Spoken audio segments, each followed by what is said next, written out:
ಮಿತ್ರರೇ ನಮಸ್ಕಾರ. ಮಿತ್ರರೇ, ಬಹುತೇಕರಿಗಿರುವ ಪ್ರಶ್ನೆ ಏನು ಕೇಳಿದ್ರೆ ಈ ಯುದ್ಧ ಯಾವಾಗ ನಿಲ್ಲುತ್ತೆ? ಬಹುತೇಕರ ಭಾವನೆ ಏನಾಗಿತ್ತು ಗೊತ್ತಾ? ಈ ಯುದ್ಧ ಜಾಸ್ತಿ ದಿನ ನಡೆಯೋದಿಲ್ಲ. ಯಾಕೆಂತಂದರೆ ಈ ಹಿಂದೆ ಟ್ರಂಪ್ ಅವರು ಅನೇಕ ಯೂಟರ್ನನ್ನು ತೆಗೆದುಕೊಂಡಿದ್ದಾರೆ. ಇವತ್ತಲ್ಲ ನಾಳೆ ಟ್ರಂಪ್ ತನ್ನ ಟ್ರೂತ್ ಸೋಷಲ್ನಲ್ಲಿ ಯುದ್ಧ ವಿರಾಮವನ್ನು ಘೋಷಿಸ್ತಾರೆ.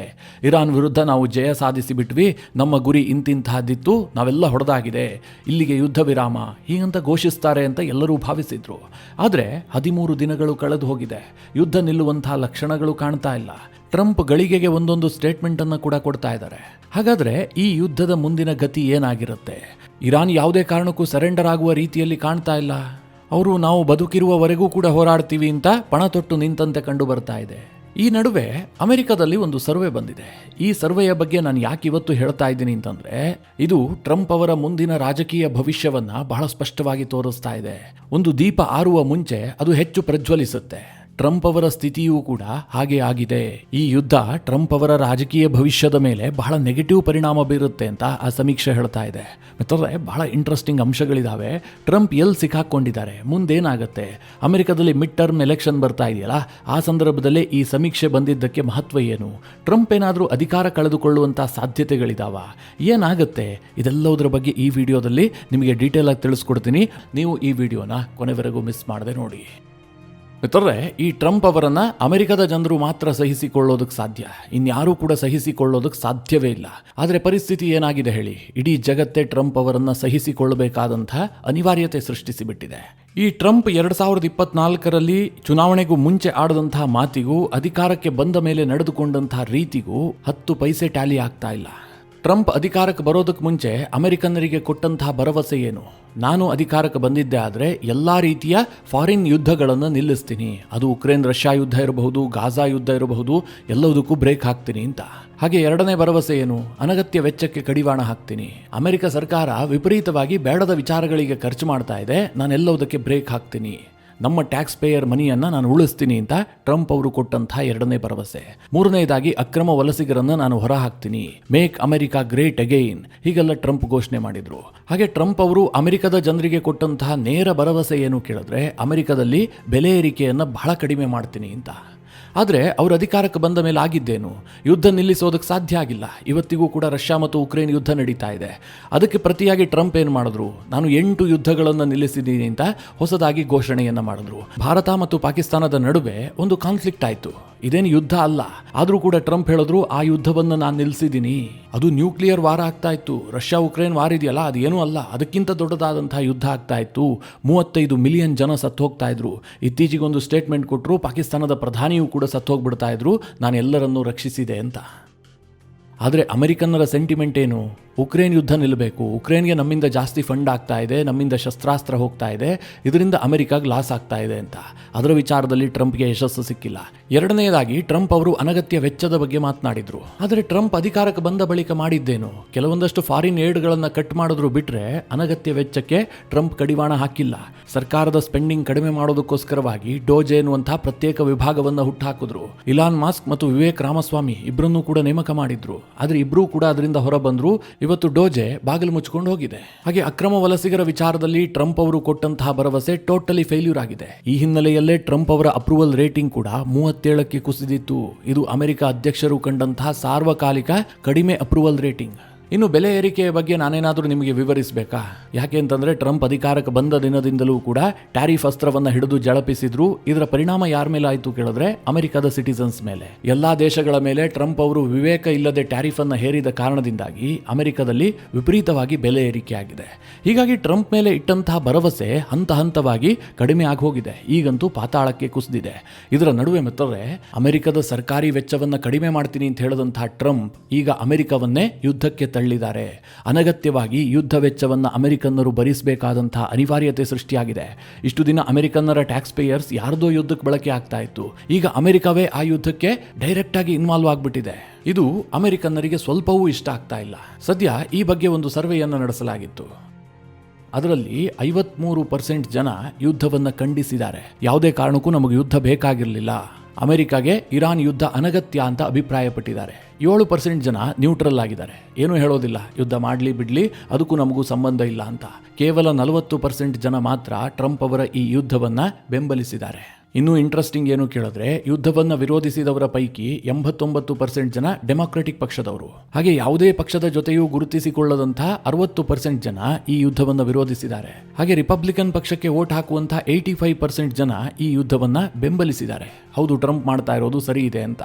ಆದರೆ ಅದರಲ್ಲೂ ಕೂಡ 15% ಜನರಿಗೆ ಈ ಯುದ್ಧ ತೃಪ್ತಿ ಕೊಟ್ಟಿಲ್ಲ. ಅಂದರೆ ಟ್ರಂಪ್ ಅವರ ಪಕ್ಷದಲ್ಲೇ ಕೂಡ ಇದಕ್ಕೆ ವಿರೋಧ ಇದೆ ಅನ್ನುವಂಥದ್ದು ಸ್ಪಷ್ಟವಾಗಿ ಗೊತ್ತಾಗ್ತಾ ಇದೆ. ಇದಿಷ್ಟೇ ಆಗಿದ್ರೆ ಟ್ರಂಪ್ ಏನು ಅಷ್ಟೆಲ್ಲ ವರಿ ಮಾಡ್ಕೊಳ್ಬೇಕಾದಂತಹ ಅವಶ್ಯಕತೆ ಇರ್ತಿರ್ಲಿಲ್ಲ. ಇದರ ಜೊತೆಗೆ ಜನರಿಗೆ ಇನ್ನೂ ಒಂದಷ್ಟು ಪ್ರಶ್ನೆಗಳನ್ನು ಕೇಳಲಾಗಿತ್ತು.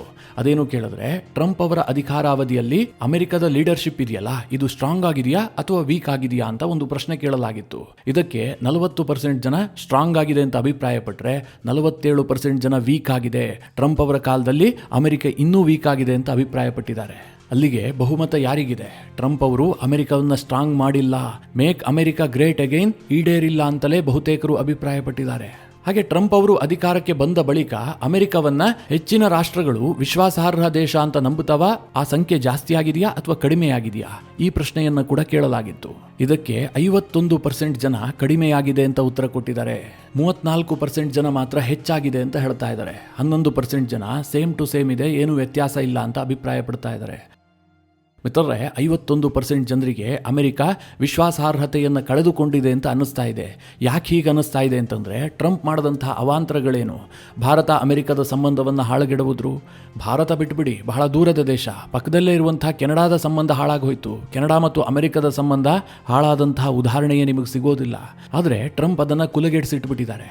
ಯುರೋಪ್ ಜೊತೆಗಿನ ಸಂಬಂಧವೂ ಕೂಡ ಶೇಕ್ ಆಗ್ತಾ ಇದೆ. ಹೀಗಾಗಿ 51% ಜನರಿಗೆ ಟ್ರಂಪ್ ಅವರು ಮಿತ್ರ ದೇಶಗಳ ಜೊತೆಗೆ ಅಮೆರಿಕದ ವಿಶ್ವಾಸಾರ್ಹತೆಯನ್ನ ಕಡಿಮೆ ಮಾಡಿದ್ದಾರೆ ಅಂತ ಅನ್ನಿಸ್ತಾ ಇದೆ. ಇನ್ನು ಇರಾನ್ ಯುದ್ಧಕ್ಕೆ ಸಂಬಂಧಪಟ್ಟಂತೆ ಇನ್ನೊಂದು ಪ್ರಶ್ನೆಯನ್ನ ಕೂಡ ಜನರಿಗೆ ಕೇಳಲಾಗಿತ್ತು. ಅದೇನು ಕೇಳಿದ್ರೆ, ಈಗ ಟ್ರಂಪ್ ಅವರಿಗೆ ಈಗಲೂ ಸಹ ಒಂದು ಉತ್ಸಾಹ ಇದೆ, ಇರಾನ್ನ ಒಳಗೆ ನಮ್ಮ ಭೂಸೇನೆಯನ್ನು ನುಗ್ಗಿಸಿ ಇಡೀ ಇರಾನ್ ಅನ್ನ ಕಂಟ್ರೋಲ್ಗೆ ತೆಗೆದುಕೊಳ್ಳಬೇಕು ಅಂತ. ಆಗಾಗ ಆ ಬಗ್ಗೆಯೂ ಕೂಡ ಮಾತನಾಡ್ತಾ ಇದ್ದಾರೆ. ಆರಂಭದಲ್ಲಿ ಈ ಸಾಧ್ಯತೆಯೇ ಇಲ್ಲ ಅಂದಿದ್ರು, ಇದನ್ನ ವೇಸ್ಟ್ ಆಫ್ ಟೈಮ್ ಅಂತ ಕರೆದಿದ್ರು. ಈಗ ಹೇಳ್ತಾ ಇದ್ದಾರೆ, ಹೌದು ಸಾಧ್ಯತೆಗಳಿದಾವೆ, ಎಲ್ಲವುದನ್ನು ತಳ್ಳಿ ಹಾಕೋದಕ್ಕಾಗೋದಿಲ್ಲ ಅಂತ. ಇತ್ತೀಚೆಗೆ ಯುಎಸ್ನ ಕಾಂಗ್ರೆಸ್ಗೆ ಅಮೆರಿಕದ ಸರ್ಕಾರ ಬ್ರೀಫ್ ಮಾಡ್ತಲ್ಲ, ಆ ಸಂದರ್ಭದಲ್ಲೂ ಕೂಡ ಇರಾನ್ನ ಒಳಗೆ ಭೂಸೇನೆಯನ್ನ ನುಗ್ಗಿಸುವ ಬಗ್ಗೆ ಸುಳಿವನ್ನ ಅಮೆರಿಕ ಸರ್ಕಾರ ಕೊಟ್ಟಿದೆ ಅಂತ ಒಬ್ಬ ಸೆನೆಟರ್ ಕೂಡ ಹೇಳಿದ್ದಾರೆ. ಇದನ್ನ ಜನ ಯಾವ ರೀತಿಯಾಗಿ ನೋಡ್ತಾ ಇದ್ದಾರೆ ಅಂತ ಒಂದು ಪ್ರಶ್ನೆ ಕೇಳಲಾಗಿತ್ತು. ಅಂದ್ರೆ ಇರಾನ್ನ ಒಳಗೆ ಅಮೆರಿಕದ ಭೂಸೇನೆಯನ್ನ ನುಗ್ಗಿಸೋದು ಒಳ್ಳೆಯದಾ ಅಥವಾ ಕೆಟ್ಟದಾ ಅಂತ. ಅದಕ್ಕೆ 20% ಜನ ಮಾತ್ರ ಒಳ್ಳೆಯದು, ಭೂಸೇನೆಯನ್ನ ನುಗ್ಗಿಸಲಿ, ನಮ್ಮ ಬೆಂಬಲ ಇದೆ ಅಂತ ಅಭಿಪ್ರಾಯಪಟ್ಟಿದ್ದಾರೆ. 74% ಅಮೆರಿಕನ್ನರು ಬೇಡ ಅಂತ ಹೇಳಿದ್ದಾರೆ. ಯಾವುದೇ ಕಾರಣಕ್ಕೂ ಕೂಡ ಅಮೆರಿಕದ ಸೇನೆಯನ್ನ ಇರಾನ್ನ ಒಳಗೆ ಕಳುಹಿಸಬಾರದು ಅಂತ. ಇದರಲ್ಲಿ ಇಂಪಾರ್ಟೆಂಟ್ ಏನು ಕೇಳಿದ್ರೆ, ಟ್ರಂಪ್ ಅವರ ವೋಟರ್ಸ್ ಇದಾರಲ್ಲ, ರಿಪಬ್ಲಿಕನ್ ಪಕ್ಷದವರು, ಅದರಲ್ಲೇ 52% ಜನ ಯಾವುದೇ ಕಾರಣಕ್ಕೂ ಇರಾನ್ನ ಒಳಗೆ ಅಮೆರಿಕದ ಸೇನೆಯನ್ನ ಕಳುಹಿಸಬಾರದು ಅಂತ ಈ ಸರ್ವೆಯಲ್ಲಿ ಆಗ್ರಹ ಮಾಡಿದ್ದಾರೆ. ಹೀಗಾಗಿ ಇರಾನ್ ಯುದ್ಧ ಇದೆಯಲ್ಲ, ಟ್ರಂಪ್ ಅವರನ್ನ ಮತ್ತಷ್ಟು ವೀಕ್ ಮಾಡಿದೆ ಅಂತಂದ್ರೆ ಯಾವುದೇ ರೀತಿಯಲ್ಲೂ ತಪ್ಪಾಗ್ಲಿಕ್ಕಿಲ್ಲ. ಇದರ ಜೊತೆಗೆ ಮಿತ್ರರೇ, ಟ್ರಂಪ್ ಅವರ ಒಂದು ಕ್ಯಾಬಿನೆಟ್ ಇದೆಯಲ್ಲ, ಅಲ್ಲೂ ಕೂಡ ಸ್ವಲ್ಪ ಶೇಕ್ ಆದಂತೆ ಕಂಡು ಬರ್ತಾ ಇದೆ. ಟ್ರಂಪ್ ಅವರ ಜೊತೆಗೆ ಈ ಹಿಂದೆ ಪ್ರಬಲವಾಗಿ ನಿಲ್ತಾ ಇದ್ದಂತಹ ಕೆಲ ನಾಯಕರು ಸ್ವಲ್ಪ ದೂರ ಸರಿತಾ ಇದ್ದಾರೆ. ಉದಾಹರಣೆಗೆ JD ವ್ಯಾನ್ಸೇ ಇದ್ದಾರೆ, ಜೊತೆಗೆ ತುಳಸಿ ಗಬಾರ್ಡ್ ಕೂಡ ಈ ಯುದ್ಧವನ್ನ ಅಷ್ಟಾಗಿ ಬೆಂಬಲಿಸ್ತಾ ಇಲ್ಲ. JD ವ್ಯಾನ್ಸ್ ಭವಿಷ್ಯದ ತನ್ನ ಪೊಲಿಟಿಕಲ್ ಕೆರಿಯರ್ ಅನ್ನ ಗುರಿಯಾಗಿಟ್ಟುಕೊಂಡು ಟ್ರಂಪ್ ಇಂದ ಅಂತರವನ್ನ ಕಾಯ್ದುಕೊಳ್ತಾ ಇದ್ದಾರೆ. ಅವರೆಲ್ಲೂ ಕೂಡ ಇರಾನ್ ಯುದ್ಧವನ್ನ ಹೆಚ್ಚಾಗಿ ಸಮರ್ಥಿಸಿಕೊಳ್ತಾ ಇಲ್ಲ. ಈ ಯುದ್ಧ ಶುರುವಾದಾಗಿನಿಂದಲೂ ಕೂಡ ಟ್ರಂಪ್ ಜೊತೆಗೆ ಕಾಣಿಸಿಕೊಳ್ತಾ ಇರುವಂತಹದ್ದು ಕೇವಲ ಪೀಟ್ ಹೆಕ್ಸಿತ್, ಅಮೆರಿಕದ ವಾರ್ ಸೆಕ್ರೆಟರಿ, ಮತ್ತು ಅಮೆರಿಕದ ಸೆಕ್ರೆಟರಿ ಆಫ್ ಸ್ಟೇಟ್ ಆಗಿರುವಂತಹ ಮಾರ್ಕೋ ರೂಬಿಯೋ. ಟ್ರಂಪೇ ಈ ಬಗ್ಗೆ ಹೇಳಿಕೆ ಕೊಟ್ಟಿದ್ದಾರೆ. ವ್ಯಾನ್ಸ್ ಈ ಯುದ್ಧದಲ್ಲಿ ಅಷ್ಟಾಗಿ ಎಂತೂಸಿಯಾಸ್ಟಿಕ್ ಆಗಿಲ್ಲ ಅಂತ ಟ್ರಂಪೇ ಓಪನ್ ಆಗಿ ಹೇಳ್ಕೊಂಡಿದ್ದಾರೆ. ಈ ಯುದ್ಧ ಹೀಗೆ ಕಂಟಿನ್ಯೂ ಆಗ್ತಾ ಹೋದರೆ ಟ್ರಂಪ್ ಅವರ ಪಾಪ್ಯುಲಾರಿಟಿ ಇನ್ನಷ್ಟು ಕೆಳಮಟ್ಟಕ್ಕೆ ಕುಸಿಯುತ್ತೆ. ಈಗಾಗಲೇ ಈ ಯುದ್ಧದಲ್ಲಿ ಅಮೆರಿಕ ತನ್ನ 7 ಸೈನಿಕರನ್ನ ಕಳೆದುಕೊಂಡಿರೋದಾಗಿ ಹೇಳಿಕೊಂಡಿದೆ. ಹಾಗೆ 140 ಸೈನಿಕರಿಗೆ ಗಾಯಗಳಾಗಿದೆ. ಅದರಲ್ಲಿ 8 ಮಂದಿಯ ಸ್ಥಿತಿ ಚಿಂತಾಜನಕವಾಗಿದೆ. ಈ ಅಮೆರಿಕನ್ನರು ನಷ್ಟವನ್ನ ಬೇಕಾದರೂ ಒಂದು ಮಟ್ಟಿಗೆ ಒಪ್ಕೊಳ್ಬಹುದು. ಆದರೆ ಅಮೆರಿಕದ ಪ್ರಜೆಗಳು, ಅಂದ್ರೆ ಅಮೆರಿಕದ ಸೈನಿಕರು ಬೇರೆಯ ನೆಲಕ್ಕೆ ಹೋಗಿ ಸಾಯ್ತಾ ಇದ್ದಾರೆ ಅಂತಂದ್ರೆ ಅದನ್ನು ಒಪ್ಕೊಳ್ಳೋದಿಲ್ಲ. ವಿಯೆಟ್ನಾಂ ವಾರ್ನಲ್ಲಿ ಅಮೆರಿಕದ ಸೈನಿಕರ ಸಾವಿನ ಸಂಖ್ಯೆ ಹೆಚ್ಚಾಗ್ತಿದ್ದ ಹಾಗೆ ಸರ್ಕಾರ ಒತ್ತಡಕ್ಕೊಳಗಾಯಿತು. ಜನ ಸರ್ಕಾರದ ವಿರುದ್ಧ ತಿರುಗಿ ಬಿದ್ರು. ಹಾಗೆ ಅಫ್ಘಾನ್ ಯುದ್ಧದಲ್ಲೂ ಸೇಮ್ ಆಗಿದೆ, ಇರಾಕ್ ಯುದ್ಧದಲ್ಲೂ ಕೂಡ ಆಗಿದೆ. ಇದರ ಜೊತೆಗೆ ಈ ಯುದ್ಧ ಅಮೆರಿಕಾಗೆ ಬಹಳ ಕಾಸ್ಟ್ಲಿ ಆಗಿ ಪರಿಣಮಿಸುವಂತಹ ಎಲ್ಲ ಸಾಧ್ಯತೆಗಳಿದಾವೆ. ಈಗಾಗಲೇ ಆಗಿದೆ ಕೂಡ. ಅದು ಹೇಗೆ ಕೇಳಿದ್ರೆ, ಒಂದು ರಿಪೋರ್ಟ್ ಬಂತು, ಅಮೆರಿಕ ಈ ಯುದ್ಧಕ್ಕೋಸ್ಕರವಾಗಿ ಮೊದಲ 48 ಗಂಟೆಗಳಲ್ಲಿ $5.6 ಬಿಲಿಯನ್ ಅನ್ನ ವೆಚ್ಚ ಮಾಡಿದೆ ಅಂತ. ಅದಾಗ್ತಿದ್ದ ಹಾಗೆ ಮತ್ತೊಂದು ರಿಪೋರ್ಟ್ ಬಂತು, 6 ದಿನದ ಯುದ್ಧಕ್ಕೋಸ್ಕರವಾಗಿ ಅಮೆರಿಕ ಮಾಡಿದಂತಹ ವೆಚ್ಚ $11 ಬಿಲಿಯನ್ ಅಂತ. ಮಿತ್ರರೇ, ಇವತ್ತು 13ನೇ ದಿನ. ಅದನ್ನು ಡಬಲ್ ಮಾಡಿದ್ರೂ ಕೂಡ $20 ರಿಂದ $22 ಬಿಲಿಯನ್ ಅನ್ನ ಅಮೆರಿಕ ವೆಚ್ಚ ಮಾಡಿದೆ.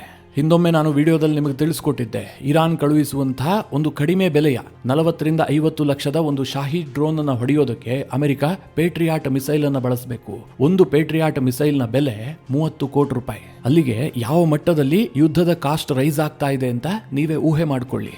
ಈ ನಡುವೆ ಇನ್ನೊಂದು ಸುದ್ದಿ ಬರ್ತಾ ಇದೆ. ಅಮೆರಿಕದ ಪೆಂಟಗಾನ್ ಅಮೆರಿಕನ್ ಕಾಂಗ್ರೆಸ್ಗೆ ಹೆಚ್ಚುವರಿಯಾಗಿ $50 ಬಿಲಿಯನ್ ಯುದ್ಧ ವೆಚ್ಚಕ್ಕಾಗಿ ಬೇಡಿಕೆ ಇಡುವಂತಹ ಸಾಧ್ಯತೆಗಳಿದಾವೆ ಅಂತ. ಅಲ್ಲಿಗೆ ಮಿತ್ರರೇ, ಈ ಯುದ್ಧ ಹೀಗೆ ಕಂಟಿನ್ಯೂ ಆಗಿದ್ದೇ ಆದರೆ ಅಮೆರಿಕಾಗೆ ನೇರವಾಗಿ $100 ಬಿಲಿಯನ್ ನಷ್ಟ ಆಗುತ್ತೆ. ಟ್ರಂಪ್ ಏನು ಹೇಳಿದ್ರು, ನಾನು ಯುದ್ಧ ವೆಚ್ಚವನ್ನು ಕಡಿಮೆ ಮಾಡ್ತೀನಿ, ಯುದ್ಧವನ್ನು ನಿಲ್ಲಿಸ್ತೀನಿ, ಅನಗತ್ಯ ವೆಚ್ಚಕ್ಕೆ ಬ್ರೇಕ್ ಹಾಕ್ತೀನಿ ಅಂತ. ಈಗ ನೇರವಾಗಿ ಟ್ರಂಪ್ ಅವರೇ ಯುದ್ಧದಲ್ಲಿ ಭಾಗಿಯಾದ ಕಾರಣದಿಂದಾಗಿ ಅಮೆರಿಕನ್ ಟ್ಯಾಕ್ಸ್ ಪೇಯರ್ಸ್ ಮನಿ ಹೊಳೆಯ ರೀತಿಯಲ್ಲಿ ಹರಿದು ಹೋಗ್ತಾ ಇದೆ. ಮಿತ್ರರೇ, ಟ್ರಂಪ್ ಅವರು ಒತ್ತಡದಲ್ಲಿರುವಂತಹದ್ದು ಅವರ ಮಾತಿನಲ್ಲೇ ಗೊತ್ತಾಗ್ತಾ ಇದೆ. ಆದರೆ ತೋರಿಸ್ಕೊಳ್ಳೋದಕ್ಕಾಗೋದಿಲ್ಲ. ಯಾಕೆ ಅಂತಂದ್ರೆ ಅಮೆರಿಕದಲ್ಲಿ ಮಿಡ್ ಟರ್ಮ್ ಎಲೆಕ್ಷನ್ ಇದೆ. ಈ ಮಿಡ್ ಟರ್ಮ್ ಎಲೆಕ್ಷನ್ ಇದೆಯಲ್ಲ, ಇದು ಟ್ರಂಪ್ ಅವರಿಗೆ ಡೂ ಆರ್ ಡೈ ಸಿಚುವೇಶನ್. ಒಂದು ವೇಳೆ ಈ ಎಲೆಕ್ಷನ್ ಅನ್ನ ಸೋತಿದ್ದೇ ಆದ್ರೆ ಟ್ರಂಪ್ ಅವರು ಲೇಮ್ ಡಕ್ ಅಧ್ಯಕ್ಷ ಆಗ್ತಾರೆ. ಮುಂದೆ ಅವರು ಕೇವಲ ನಾಮಕಾವಸ್ಥೆಯ ಅಧ್ಯಕ್ಷನಾಗಿ ಮುಂದುವರಿಬೇಕಾಗತ್ತೆ. ಅಂತಹ ಸ್ಥಿತಿ ನಿರ್ಮಾಣ ಆಗುತ್ತೆ. ಹೀಗಾಗಿ ಟ್ರಂಪ್ ಬಿದ್ರೂ ಸಹ ಮೀಸೆ ಮಣ್ಣಾಗಿಲ್ಲ ಅಂತ ತೋರಿಸ್ಕೊಳ್ಳಲೇಬೇಕು. ಆ ಪರಿಸ್ಥಿತಿಯಲ್ಲಿದ್ದಾರೆ. ಅದಕ್ಕಾಗಿ ಅವರು ದ್ವಂದ್ವ ರೀತಿಯ ಹೇಳಿಕೆ ಕೊಡ್ತಾ ಇರೋದು. ಒಮ್ಮೆ ಹೇಳ್ತಾರೆ, ಈ ಯುದ್ಧವನ್ನು ನಾವು ಗೆದ್ದು ಬಿಟ್ಟಿದ್ದೀವಿ, ಇರಾನ್ನಲ್ಲಿ ಹೊಡೆಯೋದಕ್ಕೆ ಇನ್ನೇನು ಬಾಕಿ ಇಲ್ಲ, ಮುಗಿದು ಹೋಯ್ತು ಅಂತ ಹೇಳ್ತಾರೆ. ಯಾಕೆ ಈ ಹೇಳಿಕೆಯನ್ನ ಕೊಡೋದು ಅಂತಂದ್ರೆ, ನಾಳೆ ಇರಾನ್ ಮಾಡುವಂತಹ ನಷ್ಟ ಇನ್ನೂ ಜಾಸ್ತಿ ಆಗ್ತಾ ಬಂತು ಅಂತ ಅಂದುಕೊಳ್ಳಿ. ಆಗ ಅಮೆರಿಕ ಏಕಾಏಕಿಯಾಗಿ ಯುದ್ಧ ವಿರಾಮವನ್ನ ಘೋಷಿಸೋದಕ್ಕೆ ಟ್ರಂಪ್ ಅವರು ಇಟ್ಕೊಂಡಂತಹ ವಿಂಡೋ ಇದು. ನೀವು ಬೇಕಾದ್ರೆ ನೋಡ್ತಾ ಇರಿ, ಟ್ರಂಪ್ ಅವರು ಏಕಾಏಕಿಯಾಗಿ ಟ್ರೂತ್ ಸೋಷಿಯಲ್ ನಲ್ಲಿ ಘೋಷಣೆ ಮಾಡಿಬಿಡ್ತಾರೆ, ನಾವು ಯುದ್ಧ ಗೆದ್ದಿದ್ದೀವಿ, ಈ ಯುದ್ಧ ಇಲ್ಲಿಗೆ ನಿಂತಿದೆ, ಅಮೆರಿಕದ ಪಡೆಗಳು ಬಹಳ ದೊಡ್ಡ ಸಾಹಸವನ್ನ ಮಾಡಿದ್ದಾರೆ, ಇದನ್ನ ಮಾಡೋದು ಅಮೆರಿಕಾಗೆ ಮಾತ್ರ ಸಾಧ್ಯ, ಇನ್ನು ಮುಂದೆ ಶಾಂತಿ, ಹೀಗಂತ ಟ್ರಂಪ್ ಘೋಷಣೆ ಮಾಡ್ತಾರೆ. ಅದಕ್ಕಾಗಿ ಟ್ರಂಪ್ ಅವರು ನಾವೆಲ್ಲ ಹೊಡೆದಾಗಿದೆ ಅಂತ ಹೇಳ್ತಾ ಇರೋದು. ಅದೇ ಈ ಯುದ್ಧದಲ್ಲಿ ಇನ್ನೂ ಸ್ವಲ್ಪ ಯಶಸ್ಸು ಸಿಗಬಹುದು, ಇರಾನ್ ಸರೆಂಡರ್ ಆಗಬಹುದು ಅನ್ನುವಂತಹ ಸಣ್ಣ ಸುಳಿವು ಸಿಕ್ಕರೂ ಕೂಡ ಟ್ರಂಪ್ ಅವರು ಇದನ್ನು ಮುಂದುವರಿಸೋದಕ್ಕೂ ಕೂಡ ಆಪ್ಷನ್ ಇಟ್ಕೊಂಡಿದ್ದಾರೆ. ಇರಾನ್ ಸರೆಂಡರ್ ಆಯಿತು ಅಂತಂದ್ರೆ ಟ್ರಂಪ್ ಅವರಿಗೆ ಬಹಳ ದೊಡ್ಡ ಯಶಸ್ಸು. ಅದು ಮಿಡ್ ಟರ್ಮ್ ಎಲೆಕ್ಷನ್ ಮೇಲೆ ನೇರವಾಗಿ ಪರಿಣಾಮ ಬೀರುತ್ತೆ. ಅದಕ್ಕೂ ಕೂಡ ಟ್ರಂಪ್ ಅವರು ಒಂದು ವಿಂಡೋವನ್ನು ಓಪನ್ ಇಟ್ಕೊಂಡಿದ್ದಾರೆ. ಇನ್ನೊಂದು ಕಡೆ ಇರಾನ್ ಅವ್ರ ಕತೆ ಏನು ಗೊತ್ತಾ, ಅವರು ಎಲ್ಲವುದನ್ನ ಕಳೆದುಕೊಂಡಿದ್ದಾರೆ. ಅಲ್ಲಿನ ಕಳೆದುಕೊಳ್ಳೋದಕ್ಕೆ ಏನೂ ಉಳಿದಿಲ್ಲ. ಆದರೆ ವಿಪರ್ಯಾಸ ಏನು ಗೊತ್ತಾ, ಒಂದು ವೇಳೆ ಟ್ರಂಪ್ ಅವರೇನಾದರೂ ಈ ಹಿಂದೆ 12 ದಿನದ ಯುದ್ಧ ನಡೆದಿತ್ತಲ್ಲ, ಇಸ್ರೇಲ್ ಮಾಡದಂತಹ ಯುದ್ಧ, ಆ ಸಂದರ್ಭದಲ್ಲಿ ಒಂದು ಏಕಾಏಕಿಯಾಗಿ ಯುದ್ಧ ವಿರಾಮವನ್ನು ಘೋಷಿಸಿದ್ರಲ್ಲ, ಹಾಗೇನಾದರೂ ಆಗಿದ್ದೇ ಆದರೆ ನಾವು ವಿಜಯವನ್ನು ಘೋಷಿಸಬಹುದು ಅನ್ನುವಂಥದ್ದು ಇರಾನ್ನ ಲೆಕ್ಕಾಚಾರ. ಅವರು ಆ ಸಂದರ್ಭದಲ್ಲಿ ಏನು ಮಾಡ್ತಾರೆ ಕೇಳಿದ್ರೆ, ಅಮೆರಿಕ ಯುದ್ಧ ನಿಲ್ಲಿಸಿದ ಮೇಲೂ ಕೂಡ ಇವರೊಂದಷ್ಟು ಡ್ರೋನ್ ಮತ್ತು ಮಿಸೈಲ್ಗಳನ್ನ ಈ ಗಲ್ಫ್ನ ಬಡಪಾಯಿ ರಾಷ್ಟ್ರಗಳ ಮೇಲೆ ಹಾರಿಸ್ತಾರೆ. ಆಮೇಲೆ ಯುದ್ಧ ನಿಲ್ಲಿಸಿ ಇರಾನ್ನ ಬೀದಿಯಲ್ಲಿ ಸಂಭ್ರಮಾಚರಣೆಯನ್ನ ಮಾಡ್ತಾರೆ. ಅಲ್ಲಿ ಸ್ಮಶಾನ ಸದೃಶ ವಾತಾವರಣ ಇದ್ರೂ ಕೂಡ ನಾವು ಗೆದ್ದಿದ್ದೀವಿ ಅಂತ ಇರಾನ್ನವರು ಬಿಂಬಿಸಿಕೊಳ್ತಾರೆ. ಅವರೇನು ಅದಕ್ಕೆ ಹೇಸಿಗೆ ಮಾಡ್ಕೊಳ್ಳೋದಿಲ್ಲ. ಅಂತಹ ರೆಜಿಮ್ ಇರಾನ್ನಲ್ಲಿರುವಂತಹದ್ದು. ಹೀಗಾಗಿ ಮಿತ್ರರೇ, ಯುದ್ಧ ಎಂಡಾಗತ್ತಾ ಇಲ್ವಾ ಅಂತ ಹೇಳೋದು ಕಷ್ಟ ಆದ್ರೂ ಕೂಡ ಟ್ರಂಪ್ ಅವರು ದಿಢೀರ್ ಒಂದು ಯೂಟರ್ನ್ ತೆಗೆದುಕೊಳ್ಳಬಹುದು ಅನ್ನುವಂತ ಸುಳಿವು ಸಿಗ್ತಾ ಇದೆ. ಮಿತ್ರರೇ, ಒಂದು ವೇಳೆ ಈ ಎಲೆಕ್ಷನ್ ಅನ್ನ ಟ್ರಂಪ್ ಅವರು ಸೋತಿದ್ದೆ ಆದ್ರೆ ಏನಾಗುತ್ತೆ? ಟ್ರಂಪ್ ಅವರು ಅಧಿಕಾರವನ್ನೇನಾದ್ರೂ ಕಳೆದುಕೊಳ್ತಾರ ಕೇಳಿದ್ರೆ ಖಂಡಿತವಾಗ್ಲೂ ಇಲ್ಲ. ಟ್ರಂಪ್ ಅವರು 4 ವರ್ಷ ಕಂಟಿನ್ಯೂ ಆಗೋದು ಫಿಕ್ಸ್, ಅದರಲ್ಲೇನು ವ್ಯತ್ಯಾಸ ಆಗೋದಿಲ್ಲ. ಈ ನವೆಂಬರ್ ತಿಂಗಳಿನಲ್ಲಿ ಎಲೆಕ್ಷನ್ ನಡೆಯುತ್ತಲ್ಲ, ಅದು US ಕಾಂಗ್ರೆಸ್ಗೆ ನಡೆಯುವಂತಹ ಎಲೆಕ್ಷನ್. ಈಗ ಭಾರತದಲ್ಲಿ ಲೋಕಸಭೆ ಇದೆಯಲ್ಲ, ಹಾಗೆ ಅಮೆರಿಕದಲ್ಲಿ US ಕಾಂಗ್ರೆಸ್ ಅಂತ ಅದನ್ನ ಕರೆಯಲಾಗುತ್ತೆ. ಅದಕ್ಕೆ ಪ್ರತಿ 2 ವರ್ಷಕ್ಕೊಮ್ಮೆ ಸದಸ್ಯರನ್ನ ಆಯ್ಕೆ ಮಾಡಲಾಗುತ್ತೆ. ಒಟ್ಟು ಸದಸ್ಯರ ಸಂಖ್ಯೆ 435. ಅಲ್ಲಿ ಬಹುಮತ ಬೇಕಾದ್ರೆ 218 ಬೇಕಾಗುತ್ತೆ. ಇದಕ್ಕೂ ಅಧ್ಯಕ್ಷರಿಗೂ ಯಾವುದೇ ರೀತಿಯಲ್ಲೂ ಸಂಬಂಧ ಇಲ್ಲ. ಇಲ್ಲಿ ಒಂದು ವೇಳೆ ಬಹುಮತ ಹೋದ್ರೂ ಕೂಡ ಅಧ್ಯಕ್ಷರು ಅಧಿಕಾರದಿಂದ ಇಳಿಬೇಕಾಗಿ ಬರೋದಿಲ್ಲ. ಆದರೆ ಬಹುಮತ ಯಾಕೆ ಇಂಪಾರ್ಟೆಂಟ್ ಆಗುತ್ತೆ ಕೇಳಿದ್ರೆ, ಕೆಲವೊಂದು ನಿರ್ಣಯಗಳನ್ನ US ಕಾಂಗ್ರೆಸ್ನಲ್ಲಿ ಪಾಸ್ ಮಾಡ್ಕೊಳ್ಬೇಕಾಗತ್ತೆ. ಅಂತಹ ಸಂದರ್ಭದಲ್ಲಿ ಬಹುಮತ ಇಲ್ಲದೆ ಇದ್ರೆ ಆ ಅಧ್ಯಕ್ಷರು ಹೊರಡಿಸಿದಂತಹ ಆದೇಶಕ್ಕೆ ಬೆಲೆ ಇರೋದಿಲ್ಲ, ಅದು ಫೇಲ್ಯೂರ್ ಆಗಿಬಿಡುತ್ತೆ. ಕೇವಲ ಅಲ್ಲಿನ ಅಧ್ಯಕ್ಷರಿಗಿರುವಂತಹ ಎಕ್ಸಿಕ್ಯೂಟಿವ್ ಪವರ್ ಏನಿದೆ ಅದಕ್ಕೆ ಮಾತ್ರ ವ್ಯಾಲ್ಯೂ ಇರುತ್ತೆ. ಉಳಿದಂತೆ US ಕಾಂಗ್ರೆಸ್ ಮೂಲಕವಾಗಿ ನಿರ್ಣಯವನ್ನ ಕೈಗೊಳ್ಳಬೇಕಾಗಿರುತ್ತಲ್ಲ, ಅದು ಯಾವುದನ್ನೂ ಕೂಡ ಅಧ್ಯಕ್ಷರು ಪಾಸ್ ಮಾಡೋದಕ್ಕೆ ಸಾಧ್ಯ ಆಗೋದಿಲ್ಲ. 2024ರ ಚುನಾವಣೆಯಲ್ಲಿ ರಿಪಬ್ಲಿಕನ್ ಪಕ್ಷಕ್ಕೆ ಒಂದು ಸರಳ ಬಹುಮತ ಸಿಕ್ಕಿತ್ತು. 220 ಮಂದಿ ರಿಪಬ್ಲಿಕನ್ ಪಕ್ಷದಿಂದ ಗೆದ್ದಿದ್ರು. ಡೆಮೊಕ್ರೆಟಿಕ್ಗಳು 215 ಮಂದಿ ಗೆದ್ದಿದ್ರು. ಅವರು ಕೂಡ ತುಂಬಾ ಸ್ಟ್ರಾಂಗ್ ಆಗೇ ಇದ್ದಾರೆ.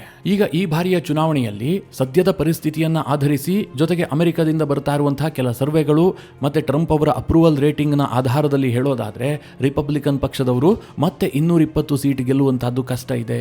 ಡೆಮೊಕ್ರೆಟಿಕ್ಗಳು ಬಹುಮತ ಗಳಿಸುವಂತಹ ಎಲ್ಲ ಸಾಧ್ಯತೆಗಳಿದಾವೆ. ಟ್ರಂಪ್ ಅವರ ಹಾರ್ಡ್ ಕೋರ್ ವೋಟ್ ಬೇಸ್ ಏನಿದೆ ಅದೇ ಕೊಂಚ ಡಿಸ್ಟರ್ಬ್ ಆದಂತೆ ಕಂಡು ಬರ್ತಾ ಇದೆ. ಹೀಗಾಗಿ ಇರಾನ್ ಯುದ್ಧ ಕೇವಲ ಇರಾನ್ಗೆ ಮಾತ್ರ ಸೀಮಿತವಾಗಿಲ್ಲ, ಅಮೆರಿಕದ ಪಾಲಿಟಿಕ್ಸ್ಗೂ ಕೂಡ ಇದು ನೇರವಾಗಿ ರಿಲೇಟ್ ಆಗುತ್ತೆ.